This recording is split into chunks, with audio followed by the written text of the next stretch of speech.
and welcome to another episode of the Tell Not Show. As always, we're your hosts. We have the wonderful and lovely Kirsha Fox. She's the author of the Deception and Justice Deception and series. Justice series. Yes, it's a whole series now instead of books. Yeah. And she's a homeschooling mom of four, avid reader, and gamer. My co-host is Julia J.K. Allen, editor, author, and author coach. She's a fantasy and horror author who loves to put magic in everything. Thanks so much for joining us. Our guest tonight is Lindsay Rain, who has been a dreamer ever since she was a little girl. She grew up in rural Virginia and spent her childhood with her nose buried in books. Now a book dragon, she's turned her love of reading into a passion for writing. Welcome, Lindsay. Yay. Yes, tell us a little bit about your writing journey. What has it looked like for you, and how did you get started as an author? So I've watched several episodes of your show already, and I kind of feel like I have the same background as some people. Like I started writing when I was in middle school. So I wrote a book in middle school right around when like Twilight came out. It's like Twilight fan fiction almost. Obviously, it did not see the light of day. It will never see the light of day. But I did that. And in high school, I actually did like a role-playing website. It's called like Role Players Guild or something, where a bunch of people just got on and just wrote stories together. So I did that. And then after I graduated, it kind of all fell away. I went to college, life got busy. And it wasn't until I started working overnights in maybe 2018, 2017, that I was trying to stay awake. And so I got onto Tumblr. I began my Tumblr journey and I began fan fiction. And it just kind of blasted off from there. Yeah, I feel like you're in good company when we start out with fanfic. So like it's a safe way of exploring and learning writing because we already have built-in characters in the world, right? So it's a nice way of like getting into the writing stage from a reader, I feel like. Yeah, and exploring it without having to like make everything up as you go along. Yes. I think that is the appeal for a lot of people. Yeah. It's so much fun to play with all of the what ifs. What if these two characters had actually met? What if it had gone the other way? It's like all these parallel universes where you get to just play. Yeah, that's my favorite part. Yeah. But I think it's a really good training wheels, like to get you in the process of making stories so that you can eventually like just hone your craft. I've said before that like artists study the masters, and so the same way as authors, we read these other books and we learn to mimic them. We learn to like what makes a good story, you know? Yeah. Right. Try things on. Yeah, try things on. Yeah. So tell us a little bit about the genres you write. What made you choose them? So I don't think that I have a specific genre. So I'm fairly new. So I became an author this year, actually. This is, I think, the first 6 months. I published in July. So it's been since July. Thank you. So it's been a little bit of a rocky road, but I don't have a set genre yet. I have betting and high stakes are dark mafia reverse harems.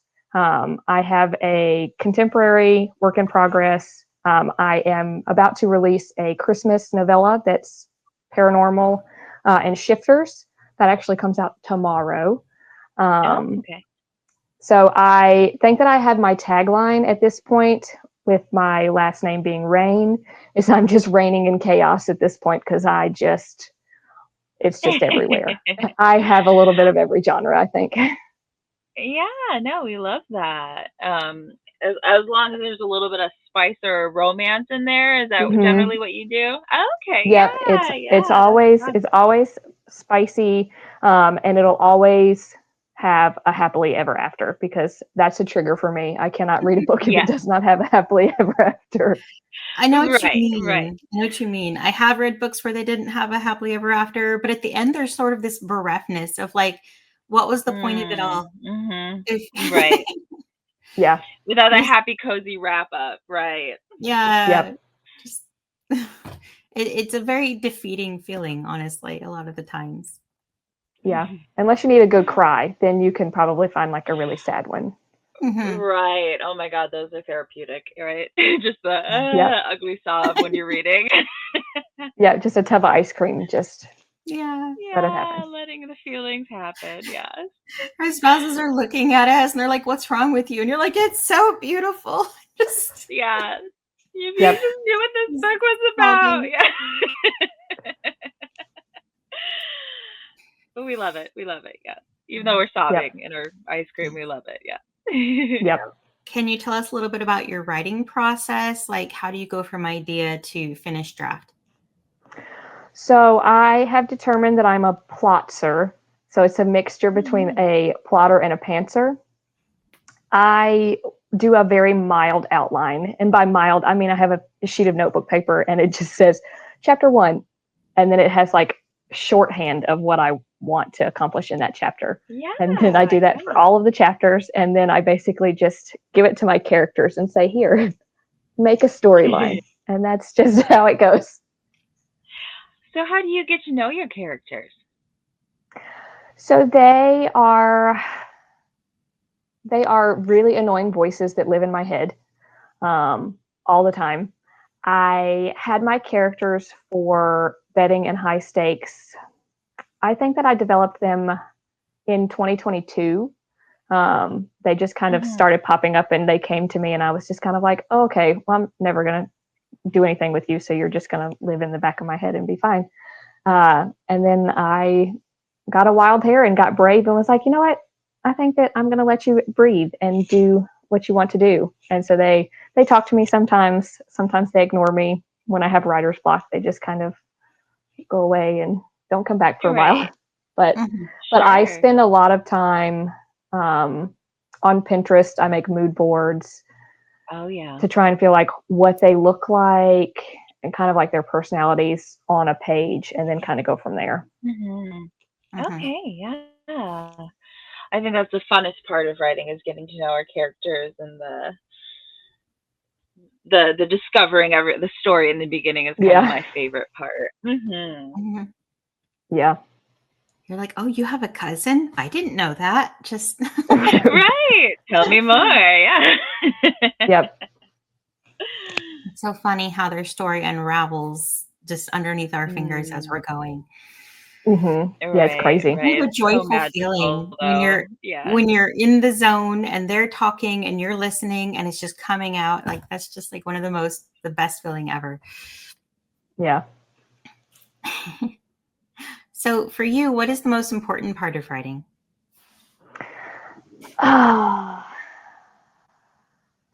think that the most important part of, at least for me, my writing is just the discovery of it all. Like you're discovering a new world and new people and just kind of like how they interact with each other, how they problem solve.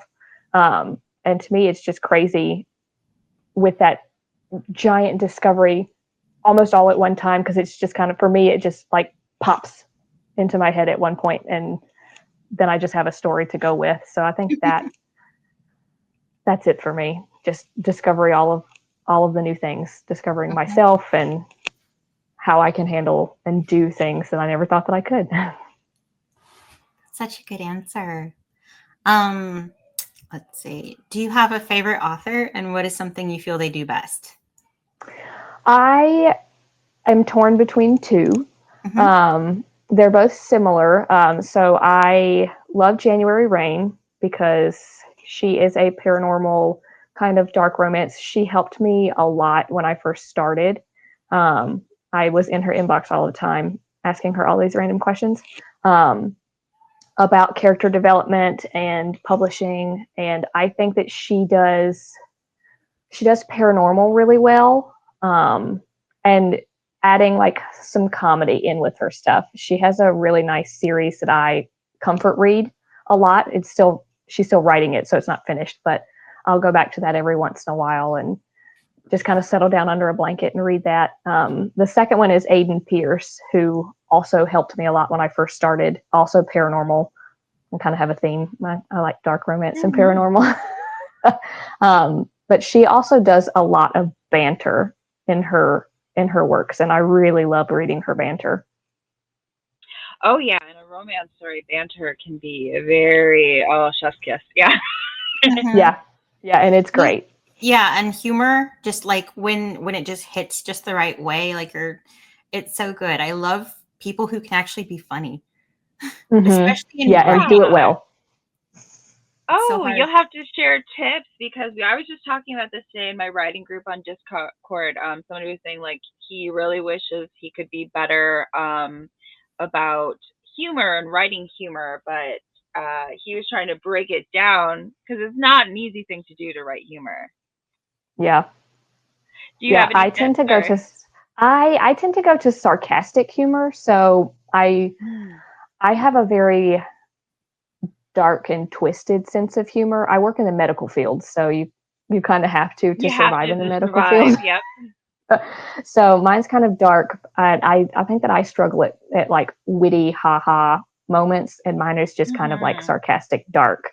But I just basically use it as like I'm talking to someone else in real life, and I just kind of put my conversations in my work. Yeah, the hardest thing is you have to kind of wait a couple months for it to get published to see if the joke lands or not. Yeah. I think that's the worst part is you're like, oh, I read this joke in my book. Let's see if anyone finds it funny a year later. Yeah, and then you're like, oh, you read this part? And they're like, yeah, whatever. And I was like, oh, okay. Right. Oh, yeah. Okay. What would you say you've learned from the writing process? I have learned to give myself grace. Yes. Patience has never been my virtue. It is still not my virtue. This did not teach me patience at all. If anything, it's almost worse now. I have zero patience, and I just sit at my keyboard and sometimes just like tap my fingernails because I'm wanting to go and I'm not giving myself patience. But definitely giving myself grace and giving other people grace. Being in this community and learning all the things that I have from other people in this community, like things happen. Sometimes things don't go your way, or they don't get to it in the timely manner that they say that they were going to. And it's fine because life happens and you just have to give everybody grace, including yourself. That's very great. I love that. I've definitely it's so learned true to give each project way more time than I ever think it will. Because like just delays happen and there's hiccups and like you don't want to be left you don't want a looming deadline that you're just going to trip and fall over and not be ready for. But yeah, I'm with you.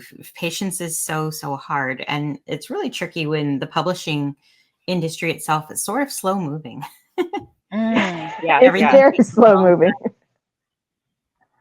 It is, but it kind of that can be dangerous if you procrastinate a lot, where you're just like, oh, if I don't get it out this year, there's always next year, and then you're just like 5 years later. Right, it's like it'll come out eventually. It's fine. Right. That's kind of where my problem lies because I'll get caught up in life and doing other things and not prioritize writing enough. Yep. Most people, when they get into writing, they just think, oh, write the story and then it kind of everything else will get figured out. But it's like there's so much more involved on the business side of authoring that you just have always something going on. So yes, giving yourself grace is so important. How do we make time for writing in our busy schedule? So I have a lot of late nights, lunch breaks, weekends. I work Monday through Friday, like a 7 to 3. I have a 7 to 3 schedule. So on my lunch breaks, I'll sometimes hit the keys. After my little one goes to bed, sometimes I can crunch out a few words here or there. But it's mostly like late nights after dinner. Bless my husband because he just has to sit there. Luckily, he watches football and stuff, so he just watches the game, and I can just type away. Yeah, it makes it easier. It does. I don't know if he's anything like my boyfriend, but my boyfriend's very like screaming at the television, very into it, excited and loving the game. So it's like as long as you can type through the yelling, you're fine. Yes. Yeah, and every once in a while he'll get super excited and be like, "Did you see that? Did you?" And he'll start talking to me, and I'll just be like, No. Did No, not. I'm in Did my not own see world. it. I I'm am literally in a different world right here. now. Don't talk to me. Right. Right. Don't talk to me unless But you want to help me work out this plot point. right. Right. But it's nice because they're engaged, they're involved in watching the game, so they're not going to bother Mhm. you either. It's like you're still Yep. spending time together. You're there. You're sharing a moment. You're just doing your separate things. Yeah. Yep. Yeah. In the same room, but in two like completely different like mental states. Mhm. Exactly. What would you say is your favorite part of writing? Oh, my favorite part is, well, I have so many. I really love developing a world, and like finding those details and those characters.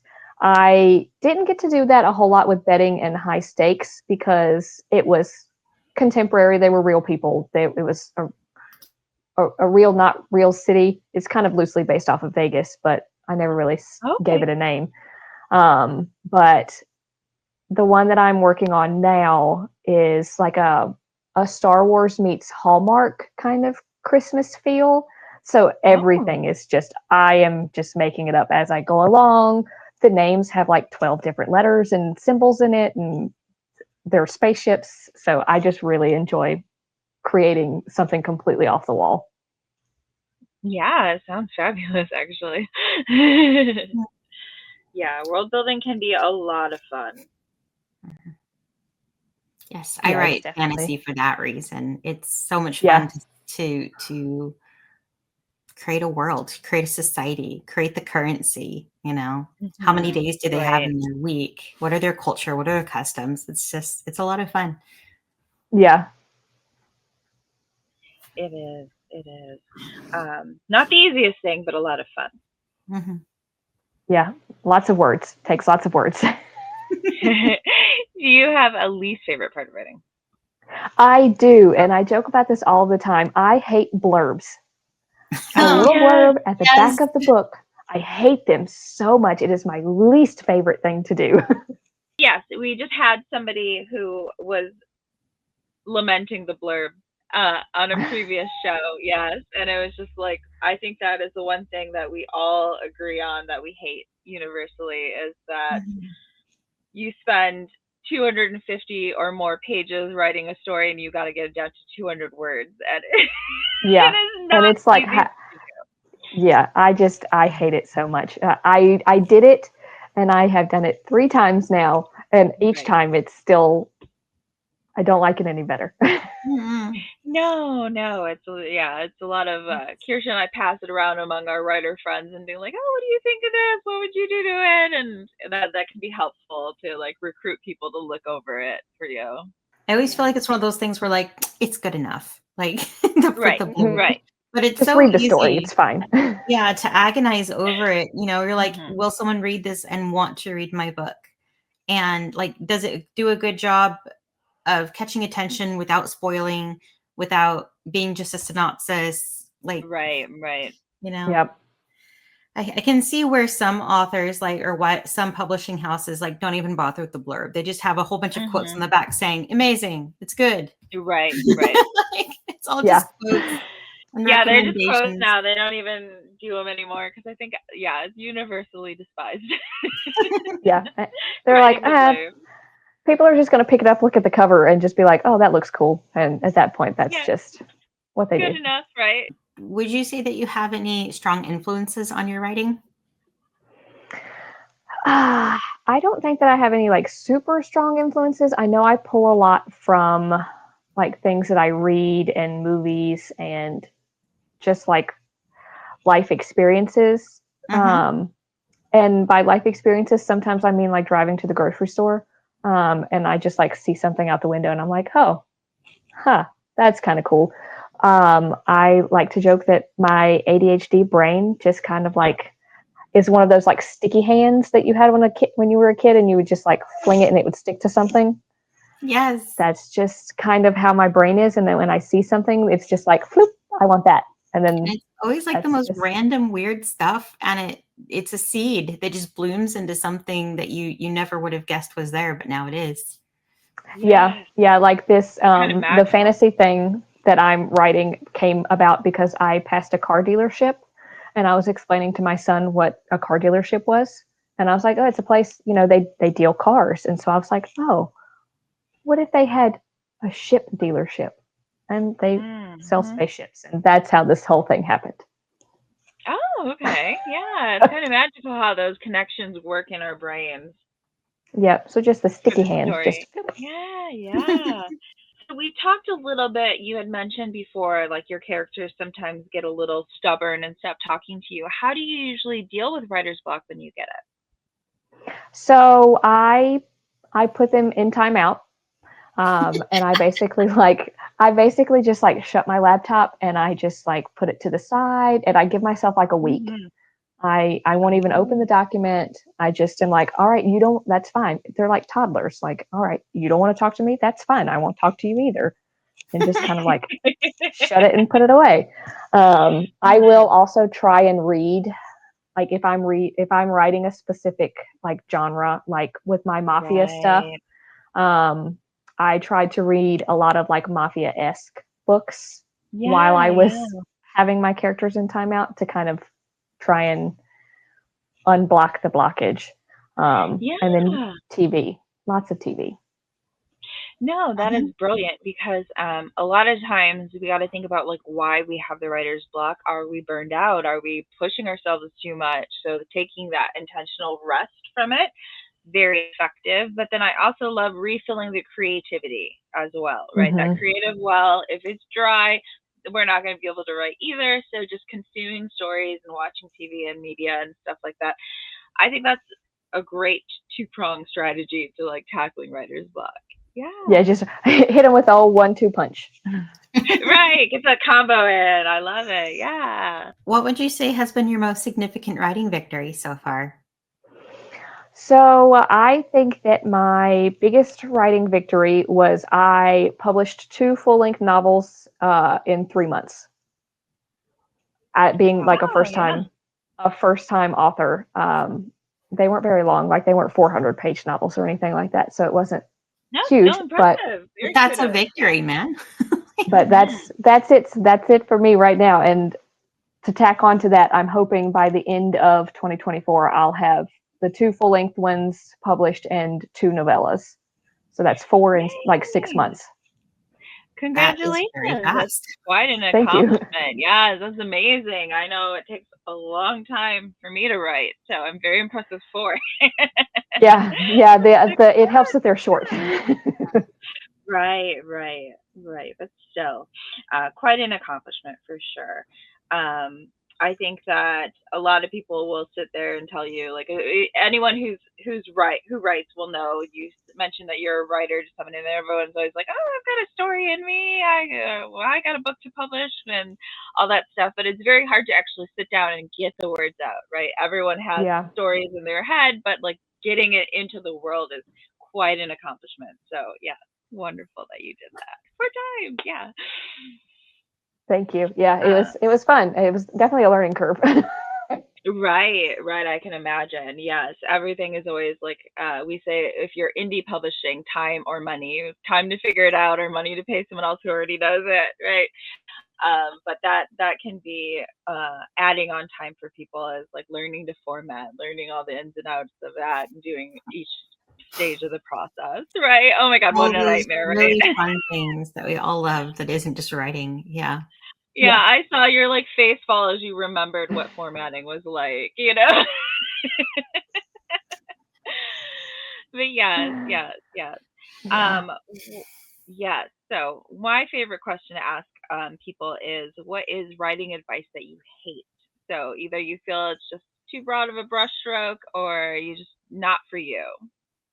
I thoroughly don't like the advice of just put it on paper and you can fix it later. Like just get the words out. I have OCD and I'm a perfectionist, so I physically can't just get the words out and go back and edit and scrap it later. Like when I get them out, it has to be not perfect, but it has to be decent the first time. I can't just like type to get the words out. So that for me, that's my least favorite. Sure, yeah. I can understand that a little bit. Like I don't have OCD. I like to say I have tendencies though. I have tendencies to being that way. So I can relate to the can't settle for mediocrity in the first draft. Sometimes I work on that all the time to be like, okay, we can write kind of crappy for the first draft because we're going to edit it and stuff, but I understand that like everyone has a different process when it comes to things like that and like what we accept for our first draft and not. So Yeah, I've um gotten better. I've gotten better after book great, number 3. Yeah. I've gotten better, but still. Yes. No, and I mean I understand it because like Kirsha does a lot of editing as she's writing because it kind of Mhm. helps her to reestablish where she is in the story, I think, and things like that.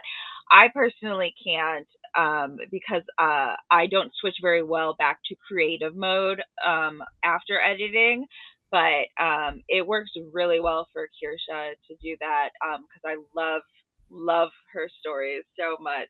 Um, so yeah, the advice, no advice is going to be perfect for everyone because Mhm. there's like Hmm. my advice that's good for me is going to be horrible for Kirsha and stuff. Yes. So Well, because yeah, like my first pass will be like a very basic sort of like a choreography. What's happening? Where are they in the room? What are they doing? Then I go through and like I'll add in some emotions and then I go through it again and add some color to the room. What's the room look like? So like with each sort of right, pass, right. I add in richer detail. And by the end, I sort of know where I'm going with the story. So I can go back and like add the foreshadowing.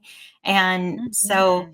I do quite a lot of passes on my books just to, before my editor ever even sees them. But I am definitely not good at just sitting down and hammering out words. I have to like have my own little mantra of like exhale and Hmm. just write and let it be, let it be okay. Let Right, it Yeah. sit, right. let it just be okay. It doesn't have to be perfect. But that's really hard to let go of. Yeah. I love that strategy of like writing in different passes though too, because I do the same where I'll write like dialogue heavy and there won't be a lot of like what's actually happening in the story. It's just a wall of text of like conversations and stuff. And so like knowing that I need to add in like the body language, what they're doing while they're talking, all that stuff helps me to write because then I just get, like I said, all the dialogue down and then I can go through, add in the meat where it needs to go and stuff. So I really love that writing in passes suggestion Yeah, too. that is a pretty cool way. Mm. Yeah, It's yeah. what I've No, that's great. developed, what I've come to. Yeah, no, it's because it's so hard to focus on everything in one go, right? So it's going to be more effective and probably time efficient. I know neither of us are fast writers. Like we know some people who write just knock them out in a month, right? But I think it is very efficient to do things in passes because if you're trying to do 20 things in the first time you're writing, you're going to miss a lot of those 20 things you're trying to Yeah. do. And a lot of times I just don't know yet. What does the room look like? I don't Right, know yet. I make a note, like, right. come back to here. Like, what's this room look like? Keep going. Yeah. Sometimes it's okay to just to sketch it out and then add things as you Yeah. go. The same way an artist might fill in the color, then add shadows, then add light, then add highlights. Like it's okay to do that. So yeah, yeah. There's no just one way to write. We all have our own methods, and then we keep evolving as we go. We learn Mhm. something new with every book, and the one thing I love about the writing community is that we have these other authors who are Hmm. ready to help us along the way, who read our Yeah. stuff, who give us feedback, who give us advice, who are just so willing and available. You mentioned you had two friends that just you could go to them with anything and they were just there for you. And it's one thing I really love about our author community. Yeah, Mhm. it's Yeah, super but nice. Yeah. yeah, and I love just how readily open everyone is with what they know about writing and publishing and helping each other out Mhm. too in the community. That's great. Well, it's been such a fun time talking with you over everything. We want to give you a chance to let us know where we can find out more about you and your books on the internet. So share your socials and your website. So I do have a website. There's still dust settling. It's still under construction a little bit. Um, also a learning curve. Developing a website is Right. not for the faint of heart. But it is authorlindsayrayne.com. And then I am on almost all of the socials. I'm on Threads, TikTok, Instagram at author Lindsay Rayne, and Facebook under Lindsay Rayne. I'm everywhere. I hardly ever use them, but I'm there. Sounds wonderful. Thank you so much for joining us tonight. We've had a blast talking with you. So thank you so much. Yeah, thanks for having me on. It was so much fun. This is actually my first interview, so Oh, yeah, we're happy to be your first interview. I just apologize for the internet issues. that's okay. I live out in the middle of nowhere, so like I get it. She's frozen again. Yeah. Case in point. Yes.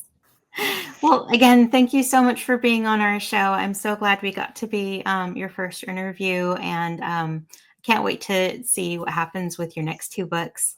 And thank you to everyone listening at home. Please join us next week for our next guest. And remember, there's always more than one way up a mountain. To be on our show, find us on social media at The Tell Not Show or email us at thetellnotshow@gmail.com. Thanks. Thanks again for listening. If you enjoyed the show, consider subscribing and liking. We appreciate all the support. Julia J.K. Allen is an author, editor, and coach and can be found at hijinksrunner.com. Kirsha Fox is an author, avid reader, gamer, and mother to 4, and you can find her at kirshafox.com. Thanks and see you next time.